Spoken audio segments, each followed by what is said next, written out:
하나님의 말씀 함께 보도록 하겠습니다. 요한계시록 14장 14절부터 마지막 절인 20절 말씀까지 두 종류의 추수라는 말씀의 제목으로 함께 하나님의 말씀을 받도록 하겠습니다. 교독하겠습니다. 제가 먼저 읽겠습니다. 또 내가 보니 흰 구름이 있고 구름 위에 인자와 같은 이가 앉으셨는데 그 머리에는 금 면류관이 있고 그 손에는 예리한 낫을 가졌더라. 또 다른 천사가 성전으로부터 나와 구름 위에 앉은 이를 향하여 큰 음성으로 외쳐 이르되 당신의 낫을 휘둘러 거두소서. 땅의 곡식이 다 익어 거둘 때가 이르렀음이니이다 하니. 구름 위에 앉으신 이가 낫을 땅에 휘두르매 땅의 곡식이 거두어지니라. 또 다른 천사가 하늘에 있는 성전에서 나오는데 역시 예리한 낫을 가졌더라. 또 불을 다스리는 다른 천사가 제단으로부터 나와 예리한 낫 가진 자를 향하여 큰 음성으로 불러 이르되 내 예리한 낫을 휘두러 땅의 포도송이를 거두라. 그 포도가 익었느니라 하더라. 천사가 낫을 땅에 휘둘러 땅의 포도를 거두어 하나님의 진노의 큰 포도주 틀에 던지매. 함께 읽겠습니다. 성 밖에서 그 틀이 밟히니 틀에서 피가 나서 말 굴레까지 닿았고 1600 스타디온에 퍼졌더라. 아멘. 네, 두 종류의 추수, 곡식 추수와 포도 추수에 대한 이야기인데요. 오늘 본문을 중심으로 함께 주님이 주시는 은혜의 말씀 받아 먹도록 하겠습니다. 지난 금요일 밤에 베이징 동계올림픽이 개막을 했어요. 아쉽게도 금메달 소식을 기다리고 있는데 아직은 들려오지 않지만 제가 동계올림픽에서 즐겨보는 그 경기는 쇼트트랙 경기예요. 어제 안타깝게도 탈락했죠.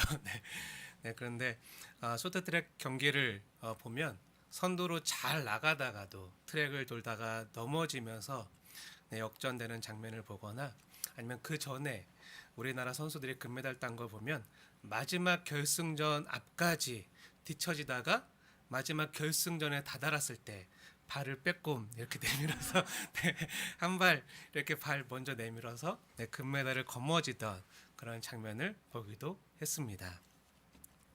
운동 경기는요 끝나봐야 아는 것 같아요.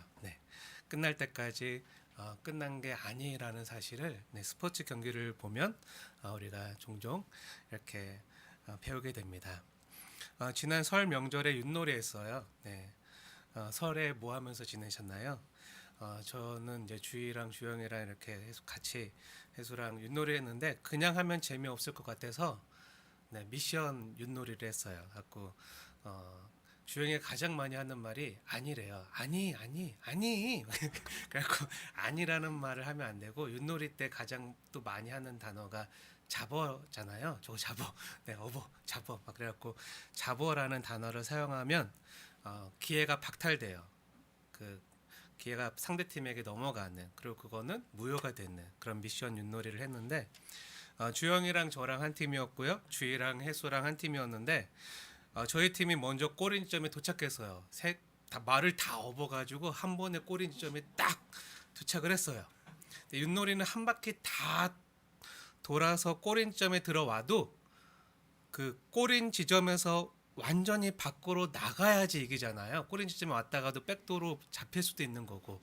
그 꼬린 지점에 와도 완전히 밖으로 나가야 이기는 게임인데 마지막에 꼬린 지점에 왔을 때 꼬린 지점에 딱 도착을 했거든요. 그때 주영이가 승리했는지 알고 막 일어나서 춤을 췄어요. 아니 막그 꼬린지 자기가 승리했는지 알고 막 일어나서 그 롤리팝인가 그 노래를 따라서 가사를 아니 그 아니라는 말을 너무 하고 싶었는데 못했으니까 막 아니 하면서 막 노래를 부르는 거예요. 아직 안 나왔는데 게임이 안 끝났는데. 그래서 기회가 박탈돼서 주희 팀에게 그 기회가 넘어가서 마지막 꼬린 지점에서 주희에게 잡혔어요. 그래갖고 완전히 역전돼서 졌습니다.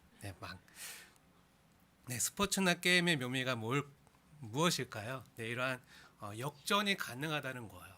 앞으로 선두로 치고 나가서 완전히 이겼다, 끝이다, 골인이다 했는데 마지막에도 잡힐 수 있다는 거예요. 역전이 가능하다는 거죠. 늘 지지만은 않고 역전의 기회는요 또 수없이 있고 마지막 때 돼서야 대역전이 벌어질 수 있는 것이 또 우리의 삶의 모습인 것 같습니다. 지금 성령의 영감을 받아서 요한계시록이 기록되던 당시에는요, 그 당시의 승자들은요 로마 황제에게 절을 하고 그 짐승과 우상을 경배하던, 그리고 짐승의 표를 받았던 그런 사람들이 당시의 승자라고 여겨졌어요. 로마 황제에게 숭배를 해야지, 절을 해야지만 길드나 조합에 가입을 하고 또 직장을 구하고 시장에서 물건을 사고 팔 수 있던 그런 시대였어요. 짐승에게 절하지 않으면 가난해지고요, 사회선 도태되고 밥 먹고 살기 힘든 시대였어요. 로마 황제의 신상에게 절하고 경배하는 사람들만 성공하고 출세하고 형통하던 것처럼 보였고요. 하지만 우리는 오직 삼위일체 하나님만을 경배하고 두 주인을 섬기기를 거부했던, 하나님과 세상을 겸하여 섬길 수 없습니다. 하나님과 만몬을 같이 섬길 수 없습니다. 이러한 그리스도인들은요, 믿음을 지켰던 그리스도인들은요 오히려 세상으로부터 심판을 받아서 두 증인처럼 조롱을 당하거나 핍박을 당하거나 죽임을 당해야만 했던 그런 때였습니다. 그런데 요한계시록 14장에 이르러서 이제 대역전이 펼쳐지는 그리스도의 계시의 말씀이 이루어지는 거예요. 그 계시의 말씀을 받는데 그 계시의 말씀이 어떻습니까? 인류 역사의 마지막 때요, 대역전이 벌어진다는 거예요. 짐승을 경배하고 짐승에게 절하고 짐승의 표를 받고 그렇게 세상을 따르던 자들은 마지막에, 인류의 마지막 때 어떻게 되죠? 영원한 심판을 받아요. 하지만 두 주인을 섬기기를 거부하고 오직 삼위일체 하나님만을 섬기고 예배하고 두려워하던 성도들은요 어떻게 되죠? 영원한 구원을 받는다는 거예요. 사랑하는 성도 여러분, 성경의 맥락을 잘 보셔야 돼요. 우리가 지난번에 들었던 말씀들 한번 기억해 보세요. 우리가 11장에서 두 증인된 성도가 고난을 당하고 죽임을 당하고 시장바닥에 버려져서 조롱을 당하는 모습을 봤어요. 그리고 12장과 13장에서요 악의 삼위일체인 용과 바다 짐승과 땅의 짐승이 계속해서 끊임없이 교회와 성도를 공격하고 기세 등등하게 권세와 권력을 얻어가면서 이 땅에 거하는 사람들을 미혹해서 자신을 따르게 하는 장면들을 봤어요. 그래서 이 짐승의 표를 받지 않고 짐승에게 경배하지 않으면 이 땅에서는 실패하는 것 같고 도태되고 낙오되는 것 같은 그런 환경을 보았어요. 하지만 14장에 이르러서 이제 장면이 완전히 전환되는 거예요. 우리가 14장에 이르러서 무엇을 봤죠? 우리가 시온산에 서 있고 새 노래를 부르는 장면을 본 거예요. 시온산에 어린 양이 서 계시고 그 하나님 보좌 앞에서 하나님 아버지의 어린 양 앞에서 새 노래를 부르는 하나님의 입맞은 자 14만 4천으로 등장하는 교회와 성도들의 그 찬양하는, 승리의 찬양하는 모습을 보게 된 거예요. 그리고 하나님께서 이 땅의 마지막 7 대접 심판과 재앙을 내리시기 전에 이제 15장부터 계속해서 7 대접 심판이 이제 쏟아 부어지거든요. 그 7 대접 심판과 재앙을 내리시기 전에 마지막으로 돌이킬 기회를 또 주시는 거예요. 그래서 어떻게 하시죠? 새 천사를 보내요. 새 천사를 보내서 마지막으로 모든 민족과 백성과 방언과 사람들에게 영원한 복음을 전하시면서 이제 곧 사탄이 다스리는 세상 나라인 바벨론이 무너질 것이고 누구든지 짐승과 우상에게 경배하고 짐승의 표를 받으면 하나님의 진노의 포도주를 마시게 될 것이고 불과 유황으로 고난을 받을 것이니 어떻게 하라고요? 짐승을 따르지 말고 회개하고 주께로 돌아오라는 그런 외침과 호소를 하고 있는 거예요. 다시 한번 회개할 기회를 주시는 거죠.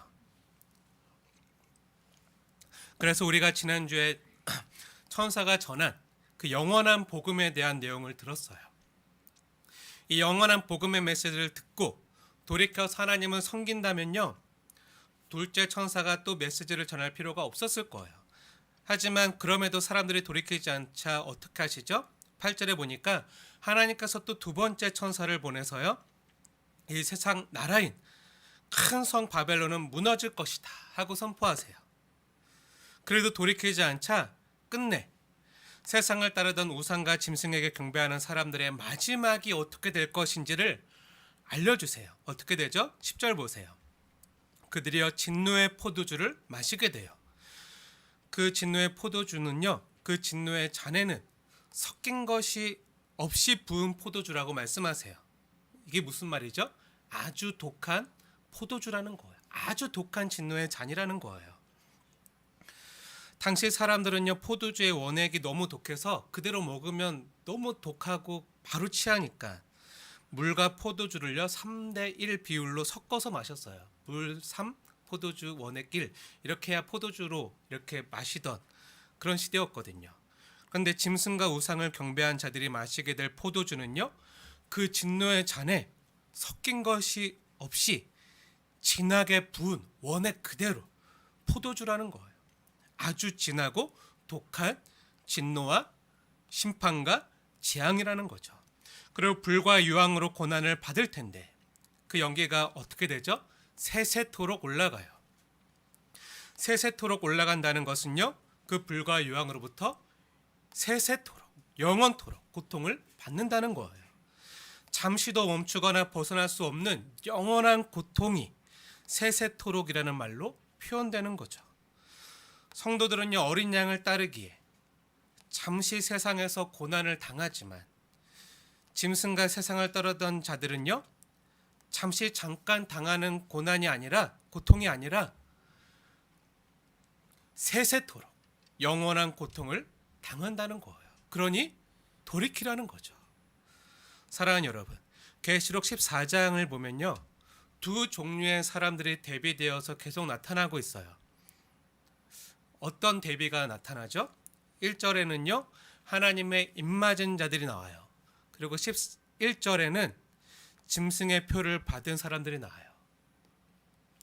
하나님의 인을 맞은 사람들은요, 수고를 그치고 주 안에서 쉬고 안식하면서 새 노래를 부르는 모습으로 나오지만, 짐승의 표를 받은 사람들은요, 어떤 모습으로 나오죠?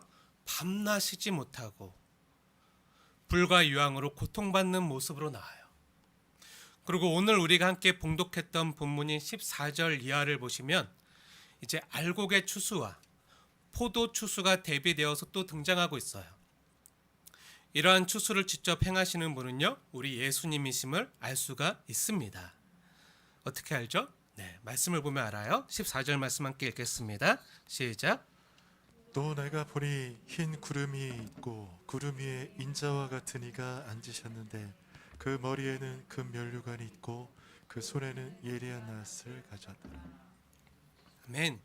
여기에 보면요, 구름 위에 인자 같은 이가 앉으셨다고 나오는데, 인자 같으신 분은요, 성경에서 우리 주 예수님을 가리킬 때 사용하는 용어고요. 이미 앞서 계시록 1장에 그 금 면류관을 쓰시고 구름 위에 앉으신 분이 나오고 있어요.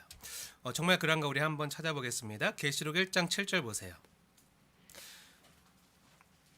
계시록 1장 7절 보면요, 사도 요한이 우리 예수님께서 다시 구름 타고 오시리라 말한 바가 이미 있어요. 한번 찾아서 볼게요. 7절 말씀 함께 읽겠습니다. 시작. 볼지어다 그가 구름을 타고 오시리라. 각 사람의 눈이 그를 보겠고 그를 찌른 자도 볼 것이요 땅에 있는 모든 족속이 그로 말미암아 애곡하리니 그러하리라. 아멘. 아멘. 아멘. 1장 7절 말씀이요. 바로 오늘 본문 말씀이 14장 14절 말씀과 연결되는 말씀인 거예요.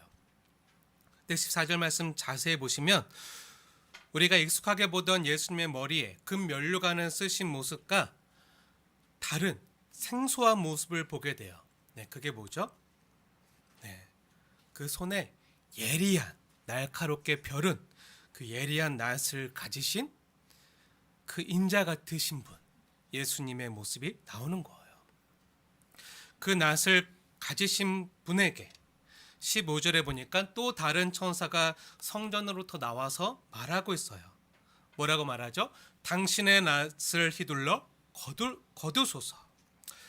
어떤 분들은 이 구절을 근거로 낫을 가지신 인자 같으신 이가 예수님이 아니라고 해요. 왜냐하면 예수님께서 한낱 피조물인 천사의 말을 들을 분이 아니라는 거죠. 천사가 예수님 명령에 순종해야지 어떻게 예수님이 한낱 피조물인 천사의 말을 들을 수 있느냐는 거예요. 네, 하지만 이 부분은요, 15절 말씀을 자세히 보시면 이 천사가 어디서 나왔는지를 살펴보면요, 해결될 수 있는 부분이에요. 이 천사가 어디로부터 나오죠? 네, 성전으로부터 나와요. 그 하늘에 있는 성전, 그 성부 하나님이 보좌에 앉아 계신 그 성전에서부터 나왔다는 것은요, 무슨 말이죠? 그 보좌에 앉으신 성부 하나님의 말씀을 그대로 전하는 심부름꾼으로, 말 그대로 사자로 지금 나와서 그 성부 하나님의 말씀을 전하는 그런 대언자로, 사자로 볼 수 있는 거죠. 쉽게 말하면 이런 거예요. 아빠가 아들에게 어떤 말을 전하시는데 그 종을 보내서 전하는 말이에요. 아빠가 아들에게 어떤 말을 전하는데 종을 보내서 대신 전하는 말. 그럼 인자와 같으신 예수님께서 천사의 말을 듣는 것이 아니라 누구의 말씀을 듣는 거죠? 성부 하나님 아버지의 말씀을 듣는 거죠. 그래서 곡식이 다 익어서 알곡이 되어서 구름 위에 앉으신 예수님께서 알곡을 직접 추수해 들이시는 거예요. 저는 이걸 성도를 추수해서 들이시는 거로 봐요. 저랑 다르게 해석하는 분들도 많이 있는데 제가 성경을 연구했을 때 이것이 가장 바르게 성경의 문맥을 따라서 해석하는 거라 생각하기 때문에 이 곡식 추수는요, 성도의 추수라고 저는 해석합니다. 그런데 포도 추수는 달라요. 포도 추수는 좀 다른데 어떻게 다르죠? 예수님이 직접 추수하지 않아요. 곡식 추수는요, 예수님이 직접 추수해서 하나님 나라에 들이시는데 포도 추수는요, 직접 추수하지 않고 어떻게 하시죠? 다른 천사를 시켜서 추수하게 만들어요. 17절과 18절 말씀 자세히 보세요. 함께 읽겠습니다. 시작. 또 다른 천사가 하늘에 있는 성전에서 나오는데 역시 예리한 낫을 가졌더라. 또 불을 다스리는 다른 천사가 제단으로부터 나와 예리한 낫 가진 자를 향하여 큰 음성으로 불러 이르되 내 예리한 낫을 휘둘러 땅에 포도송이를 거두라. 그 포도가 익었느니라 하더라. 아멘. 17절 보니까 포도 추수는 예수님께서 직접 추수하지 않으신다는 것이 분명하죠. 그렇죠? 또 다른 천사가 하늘에 있는 성전에서 나오는데 뭘 갖고 나오죠? 예리한 낫을 가지고 나와요. 그 예리한 낫을 가지고 나온 천사에게 또 불을 다스리는 다른 천사가 그 제단으로부터 나와서 그 예리한 낫을 가지고 나온 천사에게 시켜서 너의 그 예리한 낫을 휘둘러 땅의 포도송이를 거두라고 말해요. 그럼 여기 불을 다스리는 천사는 어떤 천사일까요? 이 불을 다스리는 천사는요, 계시록 8장을 보세요. 계시록 8장 보시면 우리가 지난번에 계시록 8장 1절부터 5절까지의 말씀을 보면서 성도들의 기도가 천사를 통해서 향로에 담아서 아름답게 하나님께 그 보좌에 앉아 계신 하나님 앞에 올라가는 것을 함께 봤잖아요. 근데 그때 그 성도들의 기도가 그 성도들의 그 기도와 향연이 그 천사의 손으로부터 하나님께 올라가는데 어떻게 올라가죠? 그 향로 5절 보세요. 8장 5절. 천사가 향로를 가지고 제단에 불을 담아 불을 담아다가 땅에 쏟음에 이 불을 가진 천사예요. 그 성전에서 그러니까 무슨 말이죠? 지금 성도들의 기도 하나님 너무 힘들어요. 너무 아파요. 억울해요. 하나님 언제까지 우리를 그냥 내버려 두시겠습니까?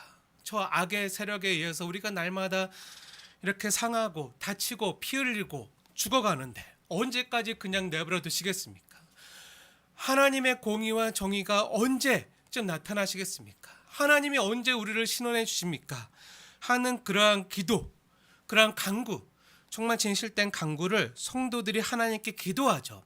하나님이 그 기도를요 다 고이 그 향로에 담아서 천사들의 손을 통해서 직접 받으시고 희망하시고 받으세요.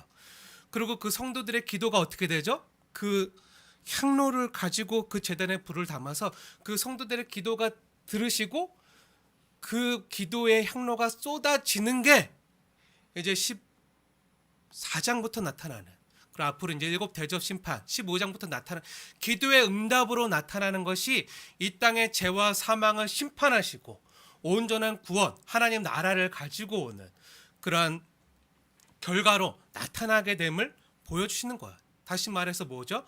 성도의 기도를 통해서 하나님이 하나님의 백성들을 구원하시고 보호하시고 지키시고, 하지만 악의 세력인 죄와 사망의 세력, 사단의 세력을 멸하시고 심판하시는 그 장면으로 나타나는 거예요. 그래서 그 불을 가진 천사가 그 제단으로부터 나와서 그 낫을 가진 자를 향해서 큰 음성으로 불러서 이제 낫을 휘둘러라, 포도송이를 거두라, 포도가 익었느니라. 포도가 익었다는 말이 뭐죠? 죄악이 간용했다는 말이에요. 죄악이 가득 찼다. 가득 차서 이제 더 이상 도굽을 수가 없구나. 심판의 때가 이르렀다는 거예요.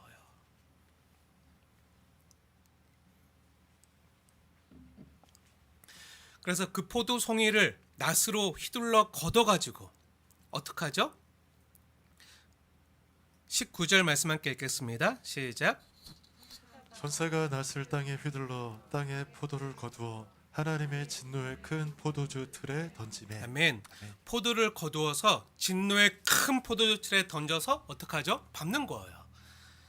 그 포도주를 만들 때 보면 굉장히 큰 틀, 그 콘크리트나 세멘이나 그 아니면 구덩이를 파가지고 이렇게 해가 거기다 포도를, 수확한 포도를 다 집어넣어, 엄청나게 갖고 마을 동네 사람들이 다 나와서 그 틀에서 밟아요.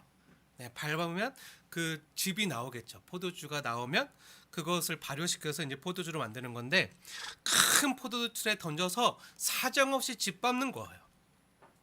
그 진노의 포도주 틀이 있는 곳은요 성 밖에 있어요. 성 밖이라는 것은요 하나님의 보호와 은혜로부터 단절된 장소를 성경이 가리킬 때 사용하는 말이에요.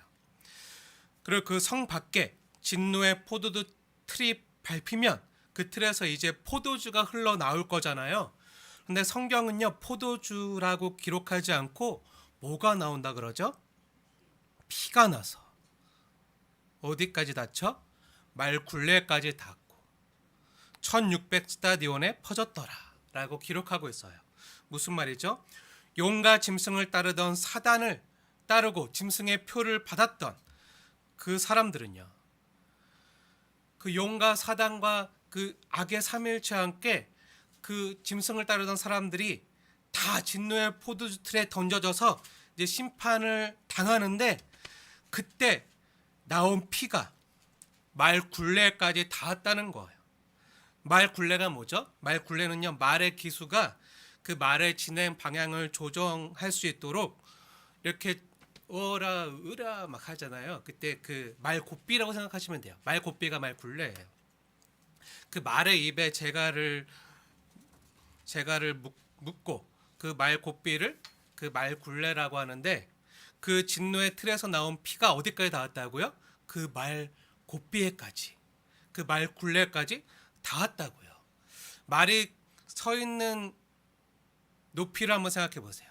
말이 서 있다면 말의 입 위치까지 말 굴레가 있으니까 최소 1.5m 정도 높이까지 될 거예요. 성인 사람 가슴 높이까지 다 피로 홍수를 이루었다는 거예요. 그리고 퍼져나간 길이가 얼마죠? 1600 스타디온이라 그래요. 이 스타디온이란 말은요, 그 면적과 길이를 나타내는 단위예요. 그 스타디움 뭔가 비슷하죠. 네, 스타디움이 여기서 나왔어요. 경기장. 네, 스타디온이라는 것은요, 예전 그리스 로마 시대 올림픽을 했잖아요. 지금도 동계 올림픽을 하고 있지만 그 올림픽 경기장이 있었겠죠. 경기를 하는 올림픽 경기장이 있었어요. 그 올림픽 경기장은 스타디움이라고 했어요.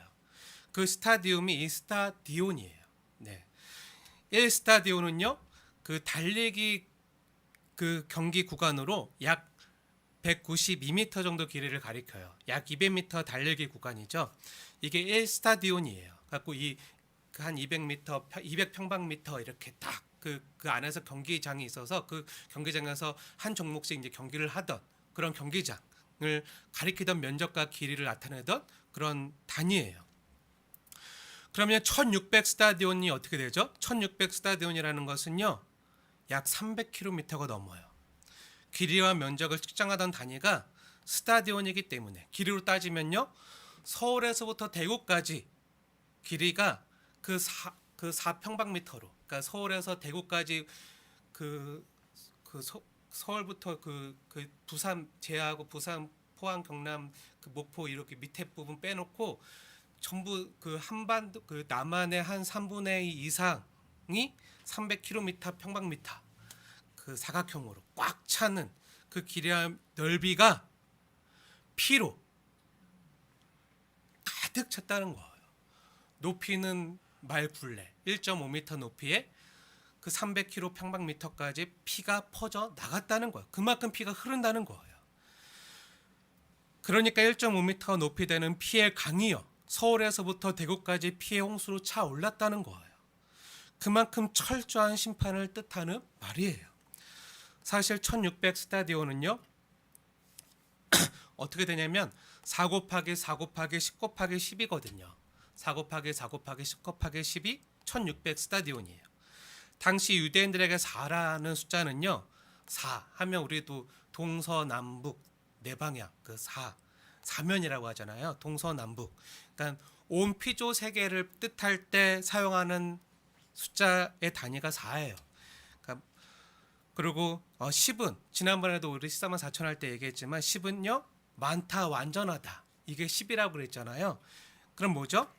온 피조 세계 사방에 완전하게 많이 피가 차서 퍼졌다는 거예요. 단순히 서울에서 대구 정도까지 국지적으로 일어나는 심판이 아니라 온 세상에, 온 피조 세계에 많이 완전하게 철저하게 임하는 완전한 심판이 임했다는 거예요. 이러한 심판이요, 이제 다음 장인 15장과 16장과 이제 17장 7대접 심판으로 나타나는 거예요. 결국 죄와 사망의 권세는요, 완전히 심판받고 끝난다는 거예요. 이 땅에 발붙일 수 없다는 거예요. 죄와 사망의 심판을 받아야지만 온전한 구원이 임하는 거거든요.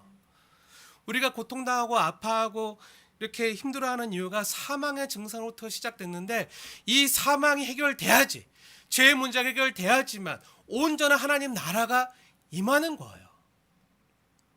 근데 더 이상 죄가 완전히 심판을 받고 사망의 심판받아서, 그래서 하나님 나라는 어떻게 했죠? 어떻죠?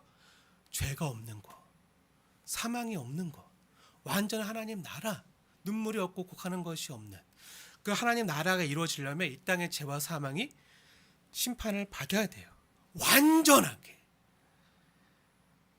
이것을 가리키는 말이 1600 스타디온이에요. 그리고 그 짐승을 따르고 우상을 따르고 세상을 따르던 삶은요, 멸망이라는 것을 우리에게 가르쳐주는 말씀이에요. 굉장히 강한 경고죠. 엄청나게 센 경고죠. 이러한 경고의 메시지는요, 이 세상이 전부인 것처럼 살아가는 사람들에게 경각심을 일깨워주는 말씀이에요. 이 세상이 전부인 것처럼, 이 세상에서 잘 살려면 돈이 있어야 되고 권력이 있어야 되잖아요. 내가 갑이 되어야지 남에게 이용을 안 당하잖아요. 그런데 세상의 자원은 한정적이잖아요. 그러니 어떡하죠?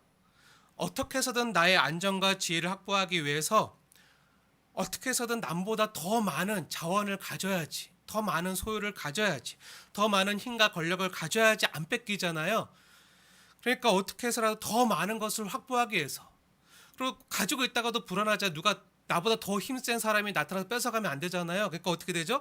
더 큰 힘을 가지려고 남의 것을 뺏어서라도 내 힘을 더 강하게 만들고 남을 밟고 올라서라도 나의 안전을 확보하려고 악의 다툼하는 세상이 된 거예요. 안 그렇고 나보다 더 큰 돈과 더 큰 힘과 권력과 파워를 지니게 되면 어떻게 되죠? 나의 것이 뺏길 수 있잖아요. 불안하잖아요. 그러니까 내 안전은 내가 확보한다 하니까, 그래서 이 제도된 세상에서는요, 다툼과 고통이 끊이지 않고 적자 생존과 양육 강식의 법칙이 횡행하는 그러한 세상이 된 거예요. 지금 우크라이나를 놓고 러시아가 호시탐탐 노리고 있잖아요. 우크라이나 그 국경지대에 탱크와 모든 군사들을 배치해 놓고 지금 우크라이나 집어삼키려고 호시탐탐 노리고 있고, 이를 저지하려고 그 미국이 또 나토가 그 유럽 서방 유럽들이 대립하고 있잖아요. 왜죠? 왜 이렇게 대립하고 있죠? 겉으로는요, 러시아가 우크라이나를 나토에 편입시키지 마라, 북태평양 조약 기구에 편입시키지 마라, 이런 나토에 편입시키지 말라는 정치적인 이유지만, 실제로는 무엇 때문이죠? 실제로는요, 가스와 식량 때문이죠.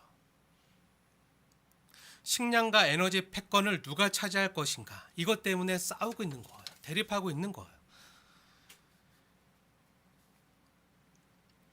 그 우크라이나가 우리나라 면적보다 17배가 더 커요. 그리고 러시아에서 유럽으로 가려면 반드시 우크라이나를 거쳐야 돼요. 17배가 더 크기 때문에 세계 3대 식량 생산국이에요. 엄청나게 많은 그 광활한 그런 대지에서 그 재배되어지는 곡식과 밀이 엄청나게 많고, 그 밑에 지하재원, 특히 천연가스가 엄청나게 많아요. 근데 이거를 러시아가 이제 굉장히 코로나로 힘들고 어렵고 경제적으로 힘들어지니까 이제 집어삼키려고 하는 거죠. 그 명분은 그래요. 러시아 사람들이고 예전에 소비에트 연방이었고 우리가 같은 민족이니까, 근데 우리가 같은 민족을 왜 자꾸 나토에 편입시키려고 하느냐, 나토로 편입시키지 마라 하면서, 하지만 실질적으로 뭐죠? 가스와 식량 때문이죠. 에너지 패권을 차지하기 위한. 근데 미국이 이걸 그냥 놔둘 수 없는 거예요. 왜냐하면 거기에 엄청난 지하 자원과 가스와 또 식량이 있기 때문에. 예전에 걸프전은 왜 일어났죠? 석유 때문에 일어났죠. 이라크가 경제적으로 어려워지자 어떻게 했죠? 쿠웨이트에 있는 유전을 확보하려고 쿠웨이트를 침공에 들어갔어요. 쿠웨이트의 유전을 차지하려고 공격했고요. 또 미국은 그냥 둘 수가 없어서 사담 후세인이 화학 무기를 가지고 대량 살상 공격을 하려고 지금 한다. 그래서 이라크를 악의 축으로 규정하고 유엔의 다국적군을 조직해서 전면적인 전쟁을 벌였잖아요. 근데 정말 화학무기 때문이었나요? 화학무기가 있었나요? 아니죠. 네, 중동의 석유 패권, 에너지 패권을 차지하기 위해서 싸운 전쟁이잖아요. 한정된 자원을 가지고 살아가기 때문에 저 사람보다, 저 나라보다 더 많은 힘과 부와 권력을 차지하기 위해서 너무나도 쉽게 피를 흘리게 하는 거예요. 다 뭐죠? 사람들의 탐심 때문이죠. 욕심 때문이에요. 뭐죠? 죄 때문이에요. 탐심이 우상숭배니라 했는데, 끝없는 탐심과 탐욕으로 인해서 힘을 키우기 위해서, 권력을 키우기 위해서, 그래서 다른 사람을 지배하고 다른 나라를 지배하기 위한 그런 죄 때문에 이 땅에 비극과 아픔이 계속 일어나는 거예요. 나라 간에는 전쟁이지만 개인 간에도 이런 아픔과 고통이요, 계속 끊임없이 반복되고 있어요. 근데 오늘 성경에 나오는 진노의 포도주가 뭐냐면요, 구약 성경에 보면 자신의 탐심과 욕심을 위해서 다른 사람의 것을 빼앗고 피를 흘리게 하는 사람들이 있거든요. 그렇게 다른 사람의 것을 빼앗고 다른 사람의 피를 흘리게 한 그 죄인들을 하나님께서 어떻게 하시냐면요, 진노의 포도주 틀에 넣어서 밟아서 심판한다는 말씀이 구약 성경 곳곳에 나와요. 무슨 말이죠? 너가 다른 사람을 괴롭히고 빼앗고 다른 사람에게 상처를 입히고 다른 사람에게 피를 흘리게 한 그 결과가 그대로 너에게 돌아간다는 거예요. 너가 지금은 다른 사람을 피 흘리게 하지만 결국은 너가 그 포도주틀에 넣어져서 피를 흘릴 것이다. 이것이 14장 8절에 보면 음행이 우상 숭배잖아요. 근데 탐심이 곧 우상 숭배잖아요. 너의 탐심으로 말미암아 진노의 포도주를 먹이던 너희가 큰 성 바벨론에서 더 많은 힘과 권력과 부를 차지하라고 진노의 포도주를 먹이던 너희가 어떻게 되죠? 이젠 진노의 포도주에 넣어져서 밟혀서 피를 흘릴 거라는 거예요. 이 계시록 14장의 배경에 되고 있는 것이 구약 성경 요엘서 3장인데요. 그 요엘서, 그 소선지서 중에 하나인 요엘서가 어떻게 끝나죠? 한번 볼까요? 요엘서 말씀, 구약 성경 넘어가서 요엘서 말씀 한번 보겠습니다. 요엘서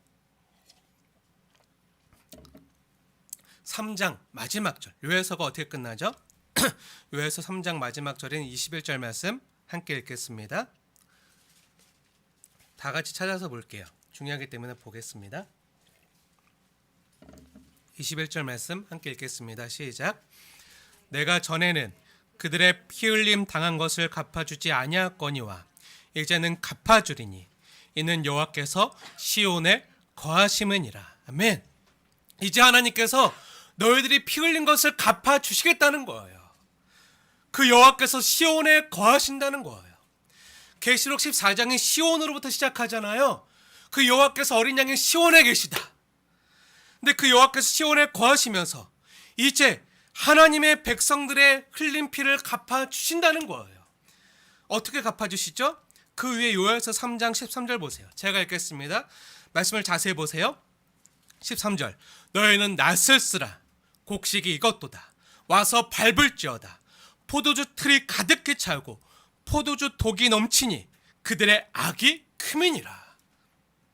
오늘 말씀과 굉장히 밀접하게 연관된 말씀인 것이 느껴지죠.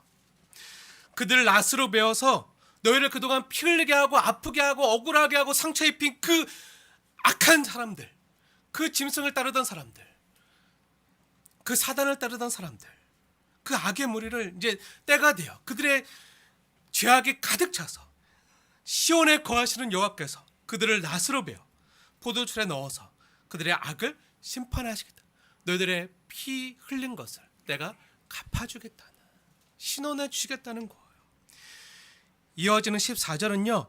그 심판을 받은 사람들이 많다고, 굉장히 많아요. 많지만 이어지는 16절 말씀은 또 뭐라고 말하죠?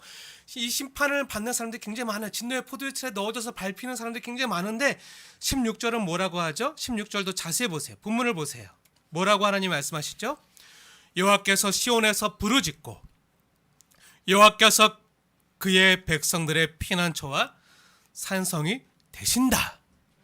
약속을 하고 계신 거예요. 여호와께서 그 악의 무리를 그 여호와의 사자의 발톱으로 콱 짓눌러 숨 딱 누르시고 거기서 부르짖는 거예요. 사자같이, 아슬란같이 표하시면서. 하지만 하나님의 백성들은 그 사자의 품 안에서 보호하시고 그들의 피난처와 산성이 되신다. 그 누구도 그들을 해치 못하도록 내가 너희를 보호할 거다. 너희들은 내 자녀다. 이렇게 약속을 하고 계신 거예요. 사랑하는 여러분, 성경의 계시록에 나오는 진노의 그 장면들을 보더라도요, 두려워하실 필요가 없습니다. 무서워할 필요가 없어요. 이건 성도들을 향한 말씀이 아니에요. 성도들을 구원하기 위해서 죄와 사망을 심판하시겠다는 그 하나님의 공의를 행하시는 그런 장면이에요. 근데 죄와 사망의 심판 받아야지 우리가 진정한 자유와 해방을 얻거든요. 우리에게 구원이 임하거든요. 근데 하나님이 이 일을 시온에서 계시는 그분께서 친히 행하신다는 거예요. 우리가 피 흘리고 억울하고 상처 입은 걸 아시는 그분께서 우리를 싸매주시고 우리를 피 흘리게 한 그 대적들을요 심판하시겠다는 약속이에요. 성경은요 분명히 다른 사람의 피를 흘리게 하고 자신의 탐심에 이끌려 사탄을 따르게 하는 그 사탄의 세력에게는요, 죄와 사망의 세력에게는요 반드시 분명히 심판이 있다라고 경고를 해주고 있습니다. 그런데 그 경고가 뭐죠? 심판받으라는 것입니까? 그들 다 남김없이 벌받으라는 건가요? 아니죠. 죄와 사망의 권세는요 반드시 심판받아야 돼요. 용과 바다 짐승과 땅의 짐승, 그 하나님을 패러디하는 그 사탄의 무리들, 영적인 악의 영들은요 완전히 심판받아서 멸해야 돼요. 하지만 그 악의 무리, 악한 영들이, 세상 주관자들이 미혹한, 그래서 그들이 아무것도 모르고 그들을 따라가는 세상 사람들은요 하나님을 예배하지 않고 하나님을 경배하지 않고 짐승을 경배하고 우상을 경배하는 그 사람들은요 벌받으라는 건가요? 아니에요. 그러지 말라는 거예요. 그 길에서 돌이키라는 거예요. 그래서 다시 한번 돌이킬 기회를 3번이나 주고 계신 거예요. 천사를요 한 번도 아니고 2번, 3번 보내서 영원한 복음을 들려주시고, 그리고 그 세상 나라는 멸망할 것이니까 속히 돌이키라고. 그 끝은 멸망이니까 그 끝은 불과 유황의 그 고난, 세세토록 고난받는 것이고 진노의 포도주들이 밟혀서 피가 온 천지 만물 스타디온에 가득 차오를 것이니까 제발 그 멸망의 길에서 돌이켜서 주께로 돌아오라는 거예요. 회개하라는 거예요.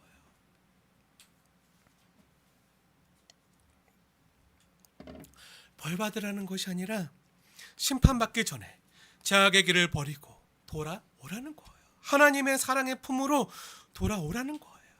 진노의 포도주틀에 넣어져서 밟혀서 피 흘리지 말고, 거기서 고통당하지 말고, 불과 유황불에서 영원히 쉬지도 못하고 고통당하기 전에 짐승을 따르는 길에서 돌이켜서, 그 만물을 따르는 길에서 돌이켜서 회개하고 주께로 돌아와서 하나님을 두려워하며 그분을 경배하고 섬기라는 거예요. 이제 이후에는요 진짜 마지막 최후 심판이 임할 텐데 그때는 돌이킬 수 없다는 거예요. 7인 심판 때, 그리고 7 나팔 심판 때는요 돌이킬 수 있었어요. 그때는요 그 재앙이 임해도요 2인 심판 때는요 그래도 4분의 1에만 국지적으로 심판이 임했어요. 7 나팔 심판에서는요 3분의 1 좀 더 강해졌죠. 하지만 그래도 3분의 1만 심판을 당하고 나머지 사람들은 돌이킬 수 있었어요. 이 아픔과 이 진노와 심판을 보고 돌이키라는 거예요. 근데 더 이상은요 이제 7 대전 심판이 되면요 전면적으로 임해요. 국지적으로가 아니라 다 모든 죄와 사망의 세력이 더 이상 발붙이지 못하도록 완전한 심판이 임하는데 그때는요 회개하고 돌이킬 수가 없어요. 그 심판의 때가, 마지막 때가 이르기 전에 회개하고 돌이키라는 거예요. 두려워하라는 거예요. 복음의 말씀을 듣고 주께로 돌아오라는 거예요. 너희 섬길 자를 지금 택하라는 거예요. 멸망에 이르지 말고 이제 그 짐승을 따르고 우상을 섬기던 길에서 돌이켜서 하나님을 섬기라는 거예요.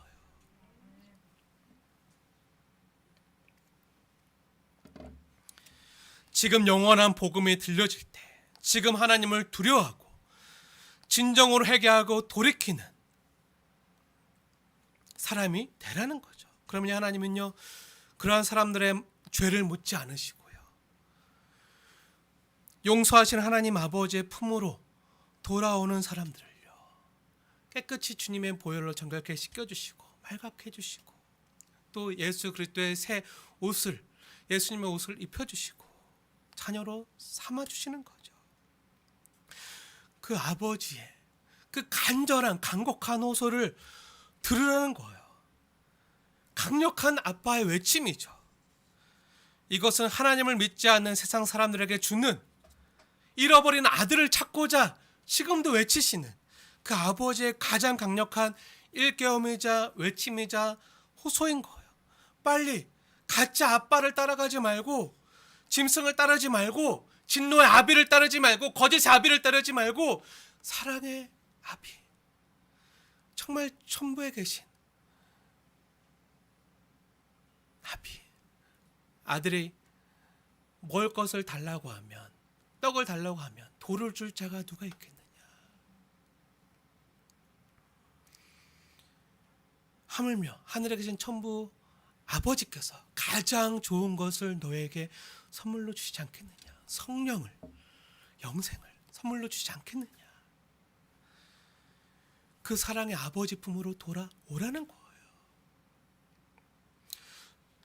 주님께서 첫 번째 복음의 메시지로 영원한 복음을 들려주시고 그들이 돌이키길 바랬지만 돌아오지 않자 좀 더 강한 메시지를 주시고, 그래도 돌이키지 않자 마지막으로 최고로 강한 경고의 메시지를 주시는 거예요. 무슨 말이죠? 하나님께서 그토록 강하게 우리를 찾고 부르신다는 말이에요. 처음엔 좋은 말로 하잖아요. 엄마 아빠가 자녀들 잘 되라고. 하지만 말 안 들으면 어떡하죠? 목소리가 커지죠. 더 말 안 듣고 엇나가면 어떡하죠? 손에 뭐가 쥐어져요. 네, 목소리만이 아니라 강하게 경고하는 거죠. 돌이키라는 거예요. 때리고 싶어서 한 거야? 아니죠. 하나님 아버지의 마음을 알라는 거예요. 사랑을 받으라는 거예요. 함께 그 사랑의 관계 가운데, 교제의 관계 가운데서 누리자는 거예요. 주께로 돌아오라는 거죠. 하나님의 사랑받는 자녀답게 살라는 거예요.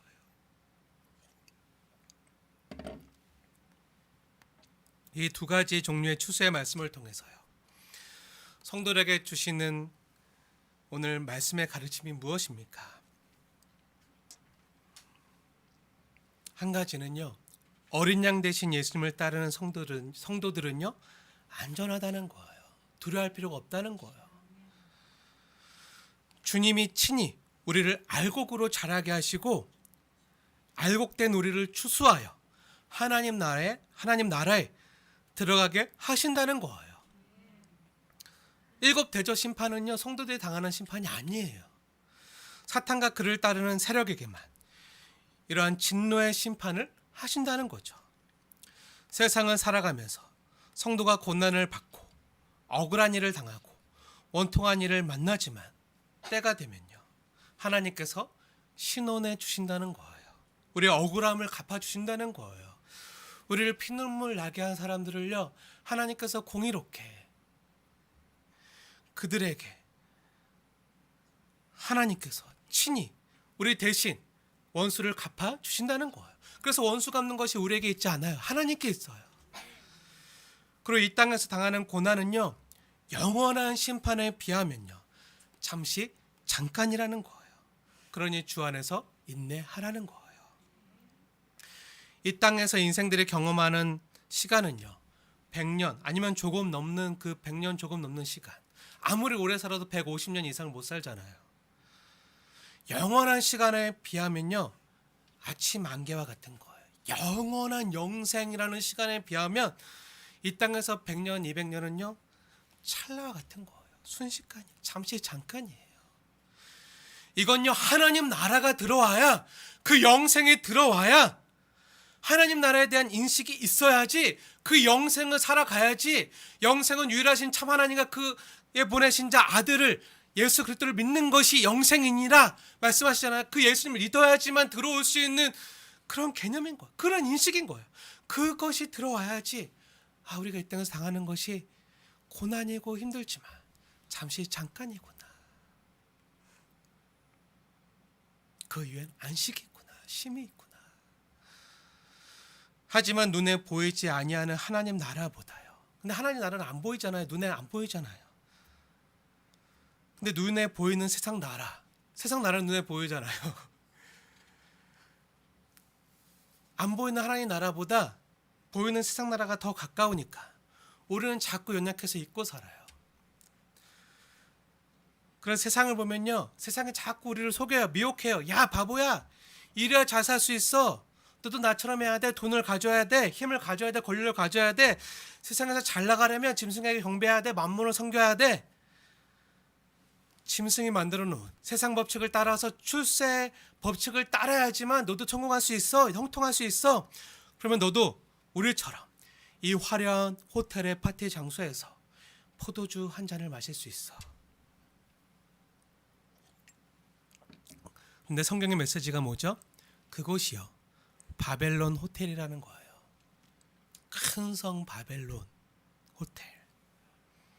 펜트하우스처럼 보이지만 그곳에서 따라주는 포도주는요, 다른 사람들의 고열을 빨아만든 진노의 포도주라는 거예요. 다른 사람의 피를 흘리게 해서, 그들의 노동력을 착취해서, 그들의 시간과 그 마음을 착취해서, 그들의 생명을 착취해서, 그래서 너희들이 마시는 진노의 포도주라는 거예요. 그 진노의 포도주에 너희들이 다 취했구나. 너희들이 취하게 만들었구나.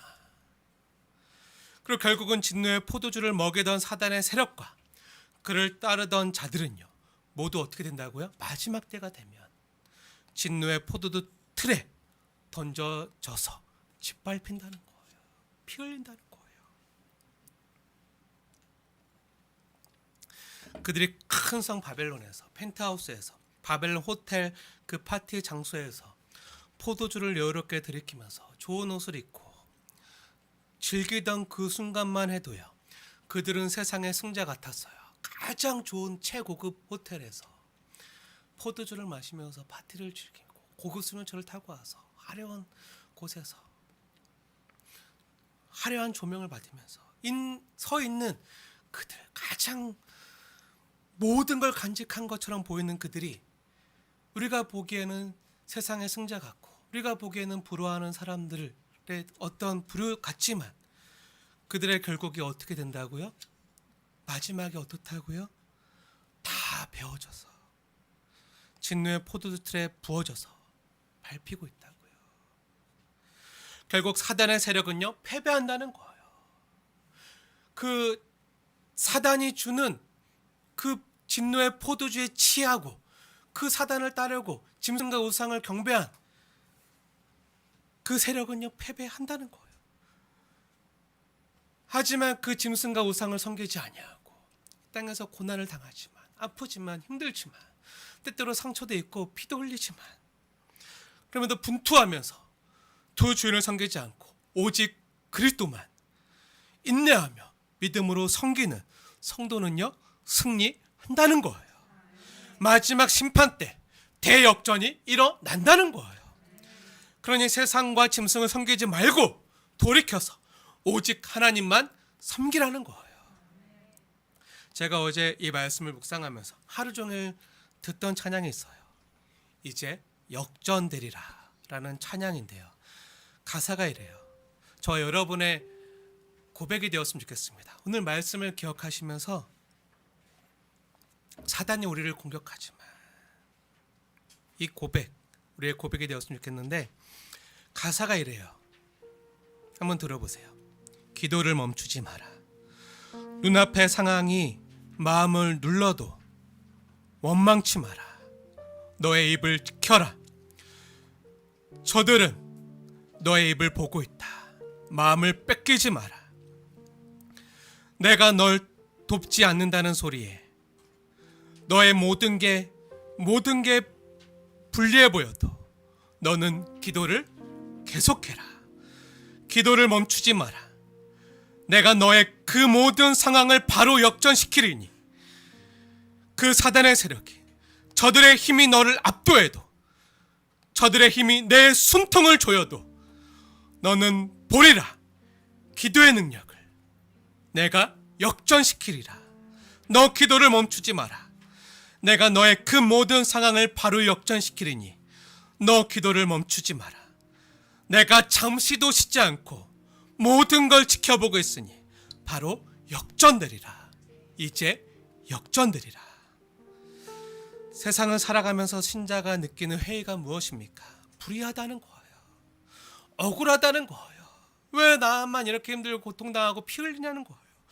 억울하고 불의한 것이요 바로잡아지지 않으면요, 우리 아픔과 원통함은요 풀어지지 않을 거예요. 하지만 그것을 바로잡는 것이 무엇입니까? 바로 하나님의 공의로운 심판입니다.